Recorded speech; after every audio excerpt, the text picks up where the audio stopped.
وہ منظر یاد آ گیا ہوگا. اور دوسری بات یہ تھی یہ امتحان تھا، اس لیے حضرت امام حمام نے پانی نہیں پیا، لیکن ان کو بتلانا مقصود تھا کہ اگر میں چاہوں تو یہ پانی پہ قبضہ کر سکتا ہوں، اور پھر یہ ساقی حوض کوثر کے نواسے ہیں. اگر یہ اشارہ کرتے تو کوثر کی نہریں چھلک کے کربلا کے میدان میں آ جاتی. لیکن امتحان دینا مقصود ہے. مصطفیٰ کریم کے ہاتھ بھی اٹھے ہوئے ہیں، اللہم آت الحسین صبرا و اجرا، اے اللہ میرے بیٹے حسین کو صبر بھی بخش دے، اجر بھی بخش دے. حضرت امام حمام رضی اللہ تعالیٰ عنہ جبر کے مقابلے میں ڈٹے ہوئے ہیں. آپ کی تیغ برّاں ان کا خون چاٹتی رہی، پھر انہوں نے یک بارگی آپ کے اوپر حملہ کر دیا. حضرت امام حمام نے اس حالت کے اندر بھی اپنی زبان کو روکا اور زبان سے ہائے تک نہیں کی. آج شہادت حسین کو تماشا بنا کے رکھ دیا گیا ہے. اس انداز کے اندر اس شہادت کو بیان کیا جاتا ہے جس طرح وہ ترلے اور منتیں کر رہے تھے. پانی پانی کی صدائیں ان کے لبوں پہ تھی. نہیں، ایسا نہیں تھا. زخم پہ زخم کھا کے جی، خون جگر کے گھونٹ پی، آہ نہ کر لبوں کو سی، یہ عشق ہے دل لگی نہیں. جب محبت کا دم بھرا ہے تو سب کچھ کٹانا ہوگا اور کٹا کے بھی مسکرانا ہوگا. جو محبت کے دعویٰ رکھنے والے ہوتے ہیں ان کا امتحان ہوتا ہے. مشکل موقع پر ہی تو امتحان ہوتا ہے کہ اس موقع پہ یہ دامن صبر کو تھامتے ہیں یا نہیں تھامتے. اگر وہ ہائے ہائے کرتے رہے، وہ چیختے اور پکارتے رہے، اور وہ پانی کے لیے ہاتھ اور جھولی پھیلاتے رہے، اور جو پانی کے لیے جھولیاں پھیلاتے تھے انہوں نے پھر بیعت کیوں نہ کر دی؟ ان کو اتنا کچھ دیا جاتا تھا، اس کو قبول کیوں نہ کیا؟ انہوں نے یزید کے تخت و تاج کو قبول نہ کیا، یزید سے پانی کیسے مانگتے؟ وہ تو خود حوض کوثر کے والی کے نواسے تھے، وہ اوروں سے پانی مانگتے پھرتے. پوری تاریخ پڑھو کربلا کی، آپ کو نہیں ملے گا کہ حضرت امام حسین کی زبان سے ہائے بھی نکلا. آپ نے ہر مشکل موقع پہ صبر کے دامن کو تھاما ہے، اور ہر قربانی پیش کرنے کے بعد ہاتھ اٹھا کر یہی کہا، ربنا تقبل منا ھذا القربان، مالک حسین کی یہ قربانی بھی قبول کر لے. اس کا یہ مطلب نہیں کہ یہ دکھ کم تھے، اس کا مطلب یہ نہیں کہ مظلومیت نہیں تھی. وہ مصیبتیں تو اتنی تھی کہ پتھر کا کلیجہ بھی شک ہو جائے، کائنات کا کلیجہ چاک چاک ہو جائے. لیکن اس کے باوجود کیونکہ ان کے صبر کا امتحان تھا، اور جب آپ کے اوپر پیہم تیر برسنے لگے، محتاط روایات کے مطابق 33 زخم تلواروں کے آپ کے بدن پہ تھے، اور 34 گھاؤ نیزوں کے آپ کے جسم پہ تھے، بلکہ بہت سارے نیزوں کی انیاں ٹوٹ گئی تھی جسم میں. حضرت امام حسین رضی اللہ تعالیٰ عنہ کا جب پیراہن اتارا گیا اور اس کو جب دیکھا گیا تو 113 سوراخ اس میں تیروں کے تھے، اور گھوڑے کی زین سے جب فرش زمین پر گرے وہ تیر جسم میں اور پیوست ہو گئے.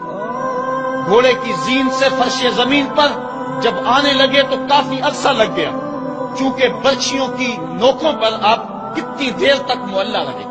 اس وقت گھوڑے کی زین سے فرش زمین پر آئے اور کربلا کی اس تپتی ہوئی ریت کے اوپر پیشانی رکھی. فوارے پھوٹ رہے تھے، کائنات دم بخود تھی، چرخے کہن کانپ رہا تھا. آج تک آسمان نے ایسا منظر نہیں دیکھا تھا، آج تک حوروں نے ایسا منظر نہیں دیکھا تھا. سورج بھی منہ چھپا رہا تھا عاشورے کے دن، یہ منظر اس سے بھی نہیں دیکھا جا رہا تھا. ریت کربلا کی کپ کپا رہی تھی. دشمنوں کے نرغے میں مصطفیٰ کا نواسا 3 دن کا پیاسا تیروں اور نیزوں کی برسات کے اندر نے پیشانی سجدے میں رکھ دی، اور آخری کلمات یہ تھے، اللہم رضن بقضائک وصبرن علی بلائک تسلیمن لامرک سبحان ربی العالی. مالک، جو دکھ آئے، اذیتیں آئیں، مصیبتیں پہنچی، امتحان آیا، حسین اس پہ راضی ہو گیا، تیرے امر کو تسلیم کر لیا، تیری رضا پہ راضی ہوا. سب کچھ قربان کرنے کے بعد مالک حسین تیری تقدیر پہ راضی ہے. مالک تو بھی بتا، تو بھی حسین پہ راضی ہوا ہے یا کہ نہیں ہوا ہے؟ تو حضرت امام حمام کا سر اس وقت تن انور سے جدا کر لیا گیا جب آپ سجدے کے اندر جھکے ہوئے تھے. سجدے میں سر جھکا ہوا تھا کہ دست قاتل نے جدا کر دیا. ایک شخص حرم کعبہ کے حج کے لیے آ رہا تھا، لبیک اللہم لبیک کی صدائیں اس کے لبوں پہ تھی کہ اس کی شہادت ہو گئی، وہ فوت ہو گیا. آقا کریم کو خبر دی گئی. حضور فرمایا کل جب قیامت کا دن ہوگا تو جب یہ اٹھے گا تو جس حالت میں فوت ہوا اس حالت میں اٹھے گا، اس کے لبوں پہ لبیک کی صدائیں ہوں گی. حسین ابن علی کا جب سر کٹا اور جب جسم سے تن انور سے ان کا سر انور جدا ہوا اس وقت سر سجدے میں رکھا ہوا تھا. بندہ جس حال میں جاتا ہے قیامت کے دن اس طرح اٹھایا جاتا ہے. باقی لوگ قبروں میں اور انداز میں اٹھیں گے. حسین جب قبر سے اٹھے گا سر سجدے میں رکھا ہوا ہوگا. قیامت تک حسین نماز میں ہے, قیامت تک حسین نماز میں ہے, قیامت تک حسین سجدے میں ہے, قیامت تک حسین کا سر اللہ کے حضور جھکا ہوا ہے اور وقت کے یزیدوں کو للکار رہا ہے.